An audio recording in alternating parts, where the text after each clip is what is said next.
Assalamualaikum warahmatullahi wabarakatuh. Perkenalkan, nama saya Afifah Nuraini Wahdasapuro, mahasiswa Pendidikan Bahasa Jepang FKIP UHAMKA. Yang saya hormati Ibu Indah Rahmayanti selaku dosen pembimbing mata kuliah Bahasa Indonesia dan teman-teman yang saya cintai. Puji syukur kehadirat Allah Subhanahu wa Ta'ala atas berkat dan rahmatnya sehingga sampai saat ini kita masih bisa menjalankan aktivitas belajar di rumah selama pandemi COVID-19 ini. Dalam kesempatan kali ini, izinkan saya menyampaikan sebuah pidato yang bertemakan tentang kurikulum pendidikan Indonesia-Jepang. Secara umum, yang dimaksud dengan pendidikan adalah mengikuti kegiatan proses pembelajaran untuk memperoleh pengetahuan dan keterampilan. Menurut Buya Hamka, pendidikan merupakan serangkaian upaya yang dilakukan pendidik untuk membantu membentuk watak, budi, akhlak, dan kepribadian peserta didik, sehingga ia tahu mana yang baik dan mana yang buruk. Dari hasil penelitian yang dilakukan oleh The Social Progress Initiative, ditemukan bahwa negara-negara di Asia terus mengalami pertumbuhan dari segi pendidikannya, dari segi kualitas pendidikannya. Ini terukur dari beberapa faktor seperti tingkat keaksaraan dewasa, kemauan pendaftaran ke sekolah dasar, kemampuan pendaftaran ke sekolah menengah, dan kesetaraan gender di dalam pendidikan. Dalam daftar ini, Jepang menempati peringkat kedua pendidikan terbaik di dunia setelah negara Korea. Kemudian disusul dengan negara Singapura dan Hong Kong. Bahkan negara yang paling maju menurut saya pribadi berada di peringkat 14, yaitu Amerika Serikat. Kemudian di beberapa daftar dan pencaharian saya, Indonesia berada di posisi 70 hingga 50 dari seluruh negara yang ada di dunia. Hal ini membuat saya cukup prihatin dengan kondisi pendidikan saat ini. Saya suka dengan negara Jepang, di mana teknologi sangat ditekankan di negara matahari terbit tersebut. Namun, hal ini tidak lepas dari kontribusi pendidikan di dalamnya. Pendidikan di negara Jepang dan di negara Indonesia kurang lebih mirip.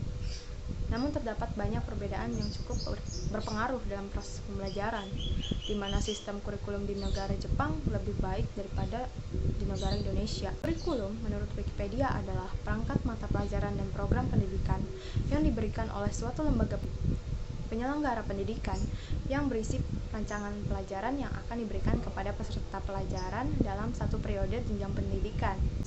Profesor Dr. Andes Haji Darkir menyatakan bahwa kurikulum merupakan alat mencapai tujuan pendidikan. Jadi kurikulum ialah program pendidikan, bukan program pengajaran, sehingga program itu direncanakan dan dirancang sebagai bahan ajar dan juga pengalaman belajar. Dalam sejarah kurikulum Indonesia, negara kita sudah seringkali melakukan perubahan kurikulum yang akhirnya ditetapkan oleh pemerintah untuk menggunakan kurikulum tahun 2013. Namun tidak jarang juga terdapat sekolah dari berbagai jenjang yang masih menggunakan kurikulum 2006 atau yang biasa disebut KTSP.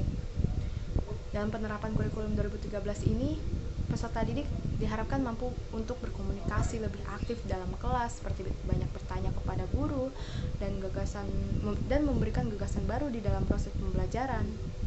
Namun kendala yang dialami oleh guru dan khususnya peserta didik yaitu adanya kebijakan yang dianggap sangat menyita waktu peserta didik untuk belajar. Contohnya jam masuk sekolah pagi, kemudian jam pulang sekolahnya sore hari. Pemberian tugas yang terlalu banyak oleh guru dan mata pelajaran yang banyak harus dikuasai oleh seluruh peserta didik. Sehingga hal ini membuat para peserta didik kehilangan waktu bermain dan istirahat mereka. Belum lagi termasuk kegiatan ekstrakurikuler yang diwajibkan oleh pihak sekolah yang membuat peserta didik merasa tertekan dan enggan untuk menghadirinya. Hal ini menyebabkan rasa bosan dan malasnya peserta didik dikarenakan sudah terlalu lelah untuk menerima pelajaran. Banyak peserta didik yang akhirnya memilih bolos atau tertidur di dalam kelas dikarenakan beban yang dirasakan saat bersekolah. Hal ini berbanding terbalik dengan kurikulum di negara Jepang.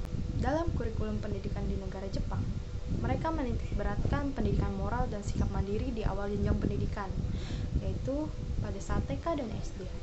Lalu meningkatkan kemampuan peserta didik sesuai minat dan bakat di jenjang SMP hingga SMA. Pada masa TK ini, lebih cenderung merupakan lembaga pengembangan dan pelatihan kebiasaan sehari-hari, sehingga peserta didik diharapkan agar dapat membiasakan dirinya untuk tidak bermalas-malasan dan dapat menjadi pribadi yang baik, mandiri, Pada masa SD, kurikulum negara dan Jepang dan Indonesia hampir sama. Yang membedakan adalah bandingan pembelajaran IPA dan IPS negara Jepang lebih memilih untuk memperkenalkan tata cara kehidupan sehari-hari kepada peserta didik yang baru lulus dari TK. Dengan ini menciptakan rasa tanggung jawab akan segala kebutuhan dan kegiatan di masa mendatang. Pembelajaran utama seperti bahasa Jepang dan berhitung mempunyai porsi yang lebih dibanding pelajaran lainnya.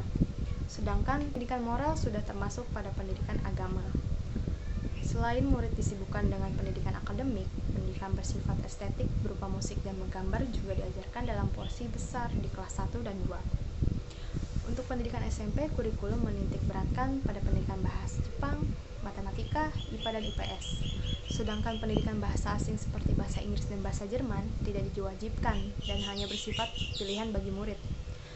Pada kurikulum jenjang SMA sering berubah, dikarenakan pada jenjang ini peserta didik akan diarahkan untuk mempelajari hal-hal yang mereka minati, dan juga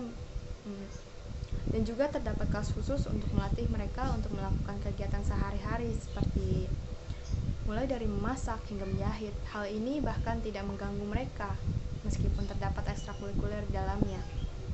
Dan juga jam masuk sekolah Jepang yang cukup siang, yaitu pukul 8.30 hingga 9.30, yang buat mereka dapat sarapan terlebih dahulu dan tidak tergesa-gesa dalam perjalanan ke sekolah. Pendapat saya tentang kurikulum di negara Jepang yaitu di mana peserta didiknya tidak terlalu merasa terbebani dengan banyaknya mata pelajaran yang harus dihafalnya. Namun pendidikan karakterlah yang diutamakan sehingga membuat mereka termotivasi untuk mencari ilmu lain dengan sendirinya. Dan untuk kurikulum pendidikan di Indonesia diharapkan untuk tidak terlalu memberatkan peserta didiknya untuk menghafal banyak pelajaran yang bahkan mereka sendiri kurang senangi dan bahkan tidak sempat untuk menyukai pelajaran tersebut. Cukup sekian yang dapat saya sampaikan dalam pidato saya kali ini. Mohon maaf jika ada kesalahan dalam berkata. Kesempurnaan hanya milik Allah dan kesalahan hanya dari diri kita sendiri. Assalamualaikum warahmatullahi wabarakatuh.